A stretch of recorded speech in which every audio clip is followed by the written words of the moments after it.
प्यारे बच्चों, आज जो हम कक्षा 10 का जो भौतिक विज्ञान दूसरा लेसन पढ़ेंगे, उस दूसरे लेसन में हम लोग जो है कुछ बातों के बारे में अध्ययन कर चुके हैं। ये पार्ट 3 यानी कि तीसरा भाग है वीडियो में। जैसे उत्तल दर्पण के द्वारा प्रतिबिंब का बनना हम लोग पढ़ लिए थे, अवतल दर्पण के द्वारा। आज हम लोग जो उत्तल दर्पण के द्वारा प्रतिबिंब कैसे बनता है और उसकी साइज कैसी होगी, बड़ा होगा या छोटा होगा, प्रतिबिंब कैसा होगा, इसके बारे में हमें पढ़ना है। जब वस्तु अनंत तथा दर्पण के ध्रुव के बीच हो, एक ही स्थिति है, ध्यान रखेगा।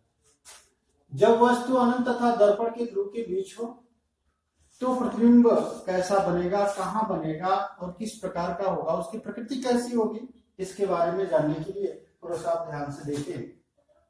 ये हमने चित्र बनाया है। M1 M2 उत्तल गोलीय दर्पण है जिसका वक्रता केंद्र C है, मुख्य फोकस F है और ध्रुव क्या है, P है। और ध्यान से देखेंगे, यहां पर मुख्य अक्ष के लंबवत एक OO डैश नाम की वस्तु रखी गई है जिससे दो प्रकाश की किरणें चलती हैं।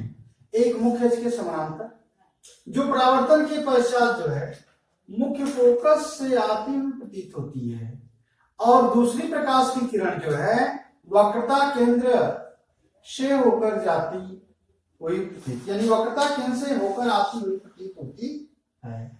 ये जो है किरणें जहां पर एक दूसरे को काटते हुए प्रतीत होती हैं, वहां पर एक जो है आभासी, सीधा और वस्तु से छोटा प्रतिबिंब बनेगा। और वो भी कहां पर होगा भाई, ध्रुव जो आपका है, ये जो आपका ध्रुव है और मुख्य फोकस के बीच स्थित होगा। यानी कि प्रतिबिंब जो होगा आभासी, छोटा, ठीक, और परावर्तक तल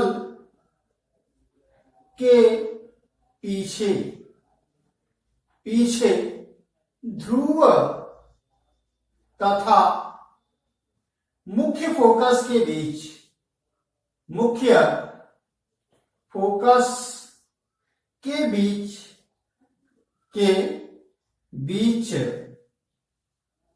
सीधा बनेगा।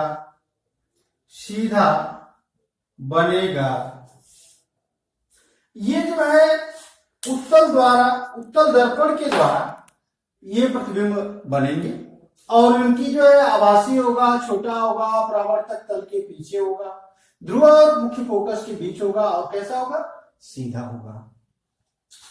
अगली बात हम लोग जो है पढ़ेंगे आगे इसी में, गोलीय दर्पणों द्वारा प्रकाश के परावर्तन की चिन्ह परिपाटी।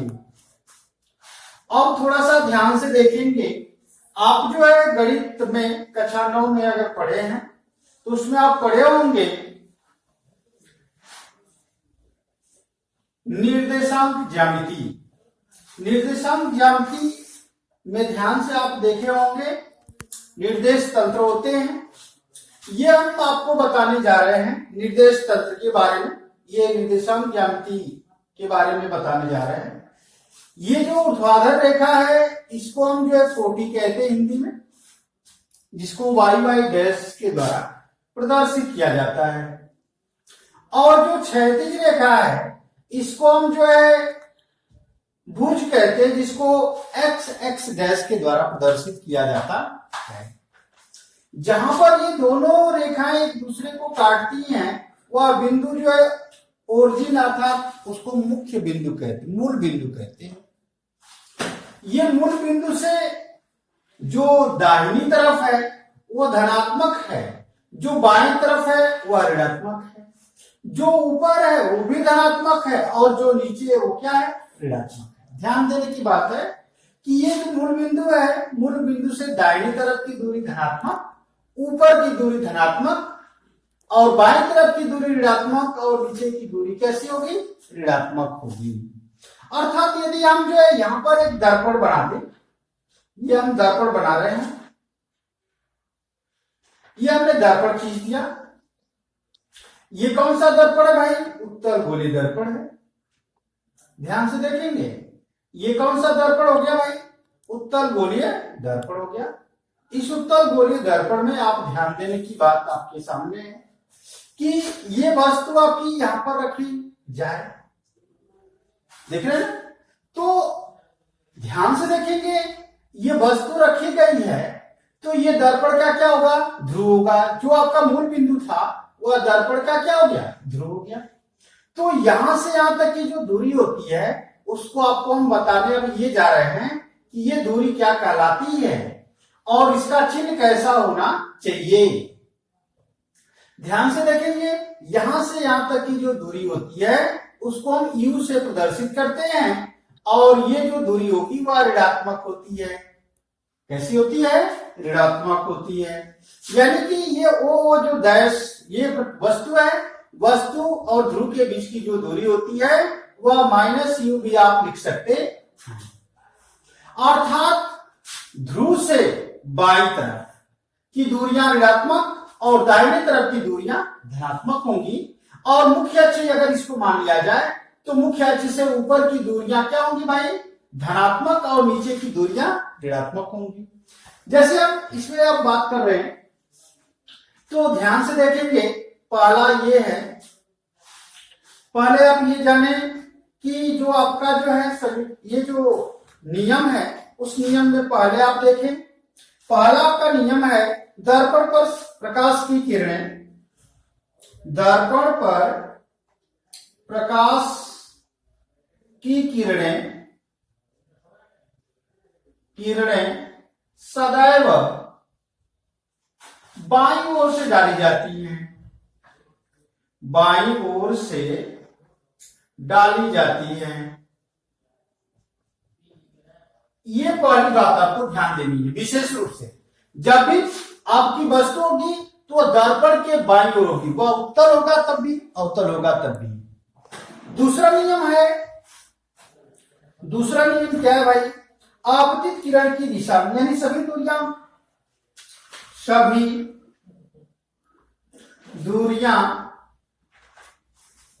दर्पण के ध्रुव तथा मुख्य अक्ष के साथ नापी जाती हैं। तीसरा है आपतित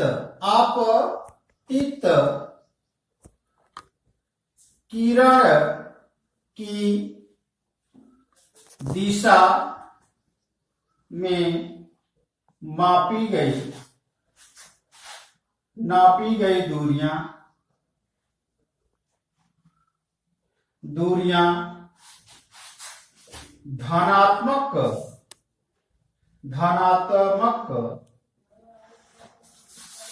चिन्ह के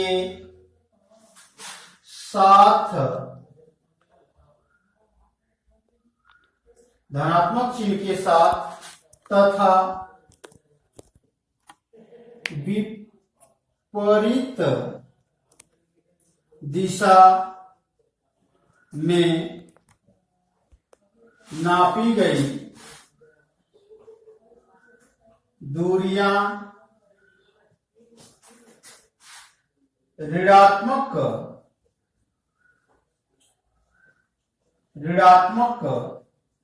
चिन्ह के साथ ली जाती हैं। चौथा नियम है, मुख्य अक्ष के ऊपर नापी गई दूरी धनात्मक तथा नीचे नापी गई नापी गई दूरी ऋणात्मक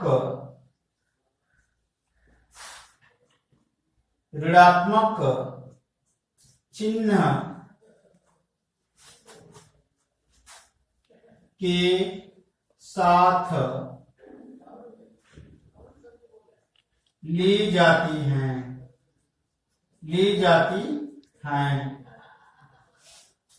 ये रहा आपका नियम, ध्यान से देखें। ये हमारा मुख्य अक्ष है, ये दर्पण है। दर्पण में देखिए ये ध्रुव है, ध्रुव के जो बाईं तरफ दूरी ली जाएगी वह ऋणात्मक होगी, दाहिनी तरफ जो ली जाएगी वह धनात्मक होगी। सदैव प्रकाश की किरणों को इस पर बाईं ओर से डाला जाता है, ये विशेष याद रखेंगे। जब भी आप चित्र बनाएं तो प्रकाश किरणों को बाईं ओर से डालें, यानी कि वस्तु को हमें बाईं ओर रखना होता है। दूसरी बात यह है कि यहां जो मुख्य अक्ष है इसके ऊपर जो भी प्रतिबिंब बनेगा या वस्तु होगी, ये नहीं कि ये वस्तु है तो वस्तु इधर है इसका मतलब ये ऋणात्मक है, नहीं, ये मुख्य अक्ष के ऊपर है। यहां पर मुख्य अक्ष के ऊपर है अर्थात वस्तु की जो लंबाई होगी। यहां पर देखेंगे हम एक बात लिख भी देते हैं, वस्तु की दूरी ध्रुव से वस्तु की दूरी बराबर -u, ठीक है। उत्तल दर्पण की फोकस दूरी धनात्मक होगी f, अवतल दर्पण की फोकस दूरी बराबर -f, प्रतिबिंब की दूरी। अब ये प्रतिबिंब की दूरी कैसी होगी ये ध्यान थोड़ा सा देंगे। इसको तो हम भी से प्रदर्शित करते हैं, लेकिन अब ये देखेंगे कि प्रतिबिंब कहां बनेगा। अगर वह प्रतिबिंब जो है दर्पण के पीछे यानी उत्तल दर्पण के पीछे है तो वह धनात्मक होगा। दर्पण के यानी उत्तल दर्पण के पीछे होगा तो कैसा होगा, धनात्मक होगा। लेकिन दर्पण के यदि आगे, लेकिन उसका में नहीं बनेगा, ध्यान रहे उत्तल दर्पण में ऐसी स्थिति कभी नहीं आती है। लेकिन अवतल दर्पण में 5 स्थितियां ऐसी हैं जिनमें भी का मान ऋणात्मक होता है, और 6वीं स्थिति में जो है जैसे आभासी जिसमें बनता है उसमें जो भी का मान होता है वह धनात्मक होता है। तो ये आप याद रखेंगे कि ध्रुव से वस्तु की दूरी को हम जो है u से प्रदर्शित करते हैं, हमेशा ये ऋणात्मक होगा, ये परिवर्तित नहीं हो सकता है। उत्तल दर्पण की जो फोकस दूरी होती है हमेशा धनात्मक होती है, अवतल दर्पण की जो फोकस दूरी होती है वह हमेशा ऋणात्मक होती है। और प्रतिबिंब की जो दूरी की बात करें तो उत्तल दर्पण में हमेशा जो भी का मान जो धनात्मक होता है, लेकिन अवतल दर्पण में 5 स्थितियां ऐसी होती है जिनमें भी का मान ऋणात्मक और 6वीं स्थिति में भी का मान धनात्मक होता है। अब जो है हम लोग जो है गोलीय दर्पण की वक्रता त्रिज्या और फोकस दूरी में संबंध के बारे में पढ़ेंगे। थोड़ा सा ध्यान से देखेंगे, ये जो है एक जो है वक्रता त्रिज्या जो है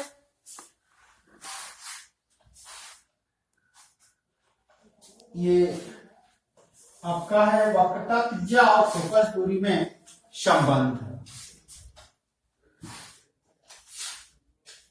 वक्रता त्रिज्या और फोकस दूरी में संबंध। ध्यान से देखिएगा वक्रता त्रिज्या और फोकस दूरी में क्या संबंध होता है। फोकस दूरी को हम यफ से प्रदर्शित करेंगे और वक्रता त्रिज्या को हम आर से प्रदर्शित करें। तो ध्यान से देखें, जब दर्पण का द्वारक वक्रता त्रिज्या की अपेक्षा क्या हो, दर्पण का द्वारक वक्रता त्रिज्या की अपेक्षा छोटा हो, तो दर्पण की जो फोकस दूरी होती है वह वक्रता त्रिज्या की क्या होती है भाई, आधा होती है। अर्थात यफ बराबर होता है आर बाई क्या 2, यानी r/2। ये जो है कब होगा भाई, जब दर्पण का द्वारक वक्रता त्रिज्या की अपेक्षा कैसा हो, छोटा होता है। तो इसकी फोकस दूरी और वक्रता त्रिज्या के बीच ये संबंध पाया जाता है। अब जो इस वीडियो में तो हम लोग जो है इतना ही पढ़ेंगे, और इसके बाद जो है इस वीडियो में आपको जो है बताया जाएगा, जैसे भी पढ़ाया जाता है आप उसका जो है घनिष्ठता के साथ अध्ययन करें। धन्यवाद।